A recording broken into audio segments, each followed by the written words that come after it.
पाकिस्तान में इस वक्त हम देख रहे हैं कि एनर्जी की जो खासतौर पे तेल की कीमतों की प्राइसेस में इजाफा है, हुकूमत किस हद तक इसको सस्टेन कर पाएगी और इसके अलावा क्या ऑल्टरनेट और क्या क्या ऑप्शंस होने चाहिए हैं, इस पर भी हम बात करेंगे। जुबैर साहब, आपसे आगाज करते हैं कि अभी कीमतें तो हुकूमत ने कुछ अवाम पे मुंतकिल की, ये मैं इसको इनकॉम्पिटेंस समझते हैं आपका, मेरी इस पे एग्रीमेंट है, कहीं और से वो स्पेस निकाल सकते थे, नहीं निकाली गई।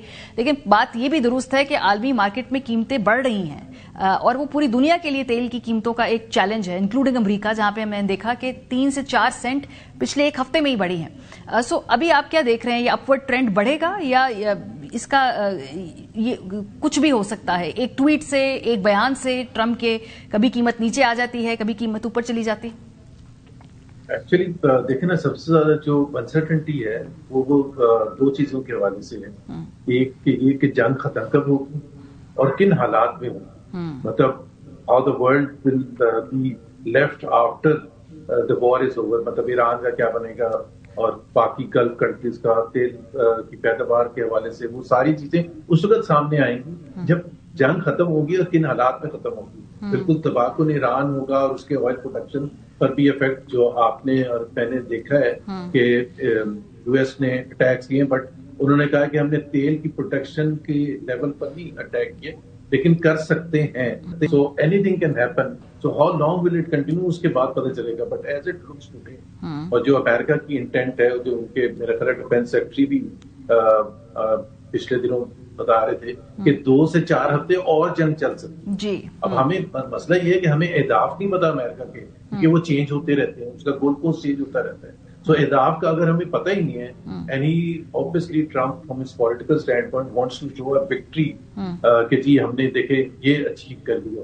Is he in a position today और not, we don't know. So मेरा ख्याल है कि तबाहकुन असरात तो हो चुके हैं, तबाहकुन, और ये मेरा ख्याल है अगर हम पिछले कोई 20 साल में देखें, एक फाइनेंशियल क्राइसिस आया था 2008 का, उससे पूरी दुनिया मुतासिर होती, बहुत बुरे तरीके से अमेरिका एक्सेल बहुत बुरा मुतासिर हुआ था। फिर उसके बाद कोविड आया, उससे सारी दुनिया मुतासिर हुई, और ये तीसरा बड़ा बहरान है जिससे सारी दुनिया मुतासिर हुई है। और हम जाहिर है पाकिस्तान तो at the centre of gravity है, बिकॉज एक तो हमारा बॉर्डर लगता है ईरान के साथ, दूसरा ये है कि हमारी जो तेल की जो जरूरियात हैं वो उन्हीं कंट्री से आती हैं, तीसरी हमारा रेमिटेंसेज जो कि हमारा एक्सपोर्ट्स बढ़ नहीं रही हैं, बिल्कुल स्टैग्नेंट है। तो the only source foreign direct investment आ नहीं रही, the only source of external financing is remittances। और वो तकरीबन $40 बिलियन, अगर हालात सही रहते मेरा ख्याल है 40 बिलियन भी हम टच कर सकते थे, लेकिन उस पर जाहिर सी बात है डेफिनेटली असर पड़ेगा। एंड आई थिंक मार्च के जब रेमिटेंसेस के नंबर आएंगे तो उसमें थोड़ा सा डाउनवर्ड ट्रेंड आएगा, because what I hear is कि ऑलरेडी बहुत सी देखें होटल इंडस्ट्री है, अगर आप दुबई में देखें तो वो एट फुल कैपेसिटी तो नहीं रन कर रही है, खासतौर पर अगर नीचे लेवल पर देखें 2 स्टार और 3 स्टार लेवल पर, वो यहाँ से जो वर्कर्स जाते हैं, इंडिया से जाते हैं, बांग्लादेश से जाते हैं, दे आर नॉट गोइंग। जब वो जा ही नहीं रहे तो इमीडिएटली एक्शन लेते हैं ना प्राइवेट सेक्टर, तो उसको फारिग कर देते हैं वर्कर्स को, एंड सो उसकी तरसीलात में प्रॉब्लम तो होगा। Pakistan is going to face quite external challenges, बहुत ज्यादा होंगे, हमारे टोटल इम्पोर्ट बिल बढ़ जाएगा, ट्रेड डेफिसिट ऑलरेडी बहुत बड़ा है। अच्छा, सो ये जो 2-3 चीजें जो आइडेंटिफाई की हैं जुबैर साहब ने, डॉक्टर खाकान आप क्या इसमें कुछ और ऐड करना चाहते हैं? रेमिटेंसेस की बात कर ली हमने, एनर्जी प्राइसेस की बात कर ली हमने। अच्छा, सप्लाई चेन को इंश्योर करना खैर फिलहाल इशू नहीं है हुकूमत का, वो कहते हैं, क्या उसमें आप कोई देख रहे हैं कि आगे चैलेंज आ सकता है? इस जो ग्लोबल एक फियास्को है, इसमें से पाकिस्तान के लिए अगर हम फाइनेंशियल चैलेंजेस की बात करें तो इसके अलावा और क्या फोर्सी कर रहे हैं आप? और ये देखिए, पहले तो समझने की बात यह है कि ये in the history of Mankind ये एक बहुत बड़ा, जिसे कहेंगे ना, ऑयल शॉक है। इससे पहले तो ग्लोबल स्केल पे ये होगा कि जो तेल की कीमत तकरीबन सब ममालिक ने ली थी अपना साल बिल्ड करने के लिए, वो ऑन द एवरेज $65 थी। अब ऑन द एवरेज जब मैं फ्यूचर्स देखता हूं दिसंबर तक के तेल के, तो ये कीमत कहीं $80-85 बन जाएगी। इसका मतलब है कि जो ग्लोबल ग्रोथ का एस्टिमेट है 3.2% का, जो मल्टीलैटरल्स बनाती हैं, उसमें कुछ शेविंग दिखाई देगी, हो सकता है वो अंडर 3 फॉल कर जाए।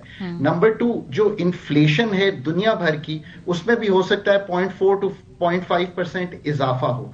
इससे जो मॉनेटरी ईजिंग शुरू हुई थी, यानी कि उन्होंने आसानी की थी उसमें कमी आ सकती है, और फॉर एग्जांपल यूएस में जो इंटरेस्ट रेट कट्स होने जा रहे थे उसमें डिले हो सकता है। इससे एक जो कंज्यूमर की डिस्क्रेशनरी बाइंग है, आपने बेड लिनन खरीदनी है अमेरिका में, यूरोप में, वो कम होगी, क्योंकि जैसे आपने शुरू में सही कहा, $2.5 जो गैलन था वो इस वक्त $3.5 गैलन है यूएस में, तो एक बहुत ही बज़ाहिर फर्क आ गया है उसमें। पाकिस्तान भी बिल्कुल इन्हीं चैनल से इंपैक्ट होगा, जिसका मतलब यह है कि इमीडिएटली हमारा जो बैरूनी खसारा है, जो करंट अकाउंट है, अगर रेमिटेंस और जो तेल है, तेल अगर 10 से $20 बढ़ता है ऑन दी एवरेज इस मालियाती साल में या पूरे साल में, तो 250 मिलियन से कहीं $500 मिलियन पर मंथ की बुनियाद पर इम्पैक्ट आता है, which you can translate into anywhere between $3 to $5 billion a year. तो ये सबसे बड़ा जो चैलेंज आएगा वो ये आएगा। On the remittance side I am both ways होगा। आई थिंक शॉर्ट रन में शायद इम्पैक्ट कम आएगा, मार्च में भी ईद का महीना है, शायद गुजर जाएगा। इन द मीडियम टर्म अगर इकोनॉमी स्लो हो जाती है मिडिल ईस्ट की, दैट्स ट्रूली इंपॉर्टेंट, राइट? तो जो आपकी 55%, right, this is the big number, $25 अरब की रेमिटेंस वहां से आती है, उसमें अगर 1-2 बिलियन भी शेव ऑफ होना शुरू हो तो वो आपको प्रॉब्लम देगा। तीसरा चैनल एक्सपोर्ट्स का, पहले 8 माह का डेटा 7% गिरावट थी गुड्स में। अब अगर आप शिपिंग जहां से करते हैं तो आप यूज करते हैं टर्मिनल्स मिडिल ईस्ट के टू मूव अहेड, तो उसमें भी एक स्लोनेस आ सकती है। लॉन्ग टर्म इन्वेस्टमेंट जिसको हम ढूंढने की कोशिश कर रहे थे, ऑब्वियसली अगले 3-4 माह में तो लैग आ जाएगा ना। कोई भी सऊदी से आके हमारे साथ एग्रीकल्चर में या फार्मास्यूटिकल में जिसमें हम काम करने की कोशिश कर रहे थे, उसमें एक लैग आ जाएगा। इस सारे में जो मारिया डिपेंड करेगा ना कि रिस्पॉन्स ऑफ द अथॉरिटीज कितना अच्छा आता है। ठीक है। और आखिर में जो हमने एक बात अभी नहीं की वो है कि एक स्टाफ लेवल एग्रीमेंट है IMF के साथ। लोग समझते हैं वो FDR के नंबरों या इन चीजों से डिले हुए। I don't think that's true. I think वो नंबर तो कैलकुलेट करना मुश्किल है, एक्सटर्नल का नंबर कैलकुलेट करना मुश्किल है, बट एक्चुअली वो जो 9 टेबल्स IMF बनाता है और जो मॉडलिंग इसकी की जाती है, I mean I remain in touch, मैं आजकल ग्लोबली चूंकि काम करता हूं, तो वो कर नहीं पाएंगे और उनको देखना पड़ेगा कि ये हिट कितनी बड़ी है, और उसके मुताबिक इस साल की क्लोजिंग और अगले नंबर बनाना तो और मुश्किल हो गया है। हम लार्जली ऑन ट्रैक हैं, तो अगले नंबर करंट अकाउंट के क्या बनेंगे, पाकिस्तान का मालियाती खसारा क्या बनेगा, सिर्फ 10.6% की ग्रोथ है इस वक्त तक FBR की। अब अगले 4 माह में तो ये ग्रोथ भी लाना मुश्किल होगी, सो नंबर क्रंचिंग उनके लिए मुश्किल होगी, एंड आई अंडरस्टैंड इट। फिर पावर्टी में कुछ मदद तो करनी पड़ेगी ना। अब मैं थोड़े से, ये तो नेगेटिव्स हो गए सारे के, मैं आपको थोड़ी सी एक पॉजिटिव सिनारियो भी बताता हूं। दिस इज ट्रूली इंपॉर्टेंट, किसी ने नहीं बताया होगा। ये जो आपकी पेट्रोलियम की इंपोर्ट होती है ना, इस पे एक सेल्स टैक्स भी है और एक इंपोर्ट कस्टम ड्यूटी भी है, और ये काफी बड़ा अमाउंट है। इसको मैंने कैलकुलेट करने की कोशिश किया, ये मेरा ख्याल है ओवर 500 बिलियन है। इसमें एक प्लस आ जाएगा, सो वो आप यूज कर सकते हैं। 50 बिलियन है, 100 बिलियन है, जो भी। क्यों? क्योंकि इंपोर्ट कीमत बढ़ गई है आपकी, और जैसे आपने कहा कि सप्लाई की डिसरप्शन को मैनेज किया जा रहा है। सो एक ये क्वेश्चन आया, मैं हमेशा कहता हूं 390 अरब, I work with the finance division for long enough, I understand the budget. 390 अरब हमने एक इमरजेंसी एंड कंटिजेंसी, फ्लड्स, आंगहानी सूरत हाल या शॉक, अब मारिया इससे बड़ा शॉक क्या हो सकता है जो उस वक्त इकोनॉमी को लगा है, तो हमने उसमें से 23 अरब उठा के आपको पेट्रोल की राइज नहीं होने दी। I think good decision by the government.